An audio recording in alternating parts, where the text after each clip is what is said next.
ସମସ୍ତେ ଭଲ ଅଛ? ଭଲ ଅଛ?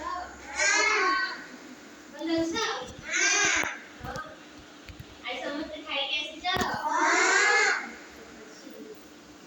କାଲି ଆକ୍ଟିଭିଟି ଭଲ ଲାଗିଲା? ଆଜି ଗୋଟେ ନୂଆ ଆକ୍ଟିଭିଟି କରିବା?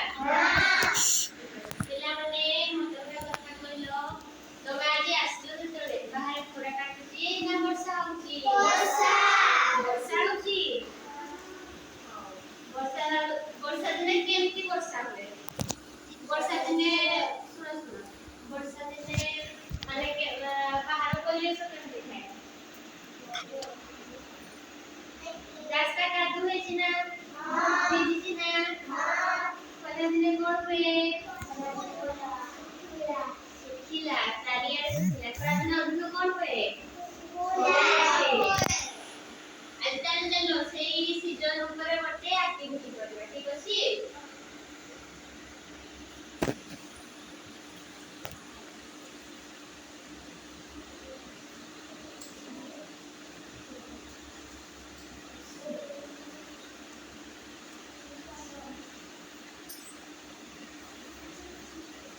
ଋତୁ, ଆରେ ଋତୁ ଉପରେ ଗୋଟେ ଆକ୍ଟିଭିଟି କରିବା।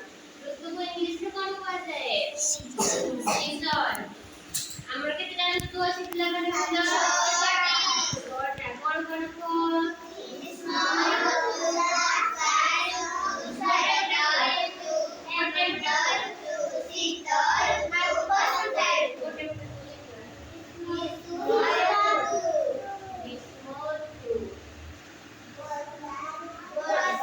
ଋତୁ,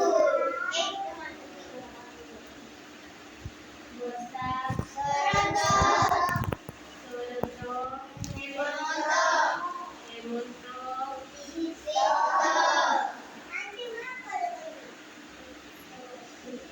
ବସନ୍ତ,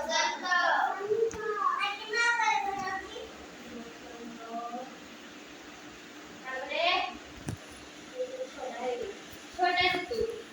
ଗ୍ରୀଷ୍ମ ଋତୁରେ କଣ ହୁଏ? ଖରା କାଟେ।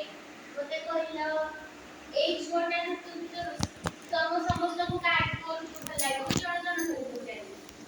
କୋଉ ଋତୁ? ବର୍ଷା? ତମର ସେ କୋଉ ଋତୁ? ଶରତ ଋତୁ କଣ ପାଇଁ ଭଲ ଲାଗେ? ସବୁଆଡେ ଗରମ ଥାଏ। ଆଉ ତମକୁ କୋଉ ଋତୁ ଭଲ ଲାଗେ? ଶୀତ ଋତୁ। କଣ ପାଇଁ? ବେବି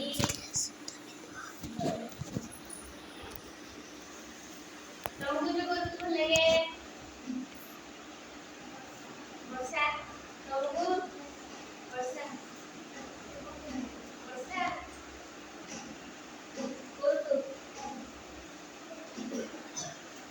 କୋଉ ଋତୁ? ଶରତ। ଶୀତ। ବସନ୍ତ। କଣ ପାଇଁ ବସନ୍ତ ଭଲ ଲାଗେ? ଆଁ? କଣ ପାଇଁ ଭଲ ଲାଗେ? କୋଉ ଋତୁ? ବର୍ଷା। ହେମନ୍ତ। ଏଥିରୁ most of the studentଙ୍କର ମାନେ ଭଲ ଋତୁ ହଉଛି ବର୍ଷା ଋତୁ। କିନ୍ତୁ ବସନ୍ତ ଋତୁ ଗୋଟେ ପିଲା କହିଛି, ଆଉ କେହି କହିନାହାନ୍ତି। ସବୁଠୁ ଭଲ ଋତୁ କଣ ମୁଁ କହିବି? ବସନ୍ତ ଋତୁ। এই ଋତୁଟାରେ କିନ୍ତୁ ଆମର ପାଣିପାଗ ପରିବର୍ତ୍ତନ ପାଇଁ ଏବେ ଆଉ ଅନୁଭବ ହଉନି। କାରଣ ପିଲାମାନେ ତମେ ସମସ୍ତେ ସେଣ୍ଟ ମାରୁଛ। ଭଲ ଲାଗେ? ଭଲ ଲାଗେ? ଏଇ ଋତୁରେ ଅଟୋମେଟିକ ସେଣ୍ଟ କରିବାକୁ ସ୍ମେଲ ଆସେ। ସେଣ୍ଟ ମାରିବାକୁ ପଡିବନି। କଣ ପାଇଁ କହିଲ? ସେଇ ଟାଇମରେ ସୁନ୍ଦର ସୁନ୍ଦର ମାନେ ତାର ପବନରେ ଏତେ ସୁନ୍ଦର ଫୁଲ ଫୁଟିଯାଏ କି ଏବେ ଫୁଲ ସେମିତି କିଛି ନାହିଁ।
କେମିତି ଋତୁ ପରିବର୍ତ୍ତନ ହଉଛି ଦେଖ ଠିକ ଅଛି ସେଥିପାଇଁ ସମସ୍ତେ ଚେଷ୍ଟା କର ଗଛ ଲଗାଇବା ପାଇଁ ତାପରେ ଶୀତ ଋତୁରେ ଶୀତ ହୁଏ ବସନ୍ତ ଋତୁରେ କଣ ହୁଏ ନା ଶୀତ ସେତେବେଳେ ନଥାଏ ସବୁଥିରେ ବଣ ଜଙ୍ଗଲର ଫୁଲର କେତେ ମଧୁର ବାସ୍ନା ଆସିଥାଏ ସେଥିପାଇଁ ସବୁଠୁ ଭଲ ଋତୁ କହିଲେ ବସନ୍ତ ଋତୁ ତମେ ନିଜେ ଅନୁଭବ କରିବ ଏ ବସନ୍ତ ଋତୁ ବର୍ତ୍ତମାନ କୋଉ ଋତୁ ଚାଲିଛି ଶରତ ୟା ପରେ ଆସିବ ହେମନ୍ତ ପରେ ଶୀତ ପରେ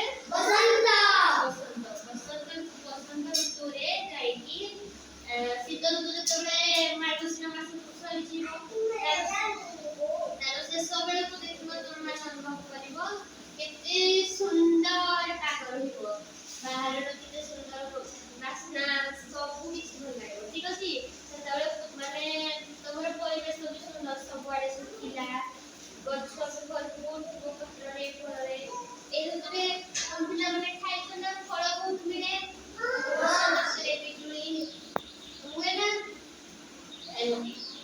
ତେଣୁ ତମେ ଆଜି କଣ ଶିଖିଲ ଋତୁ ବିଷୟରେ ଜାଣିଲ ଆଜିର ଆକ୍ଟିଭିଟି ଭଲ ଲାଗିଲା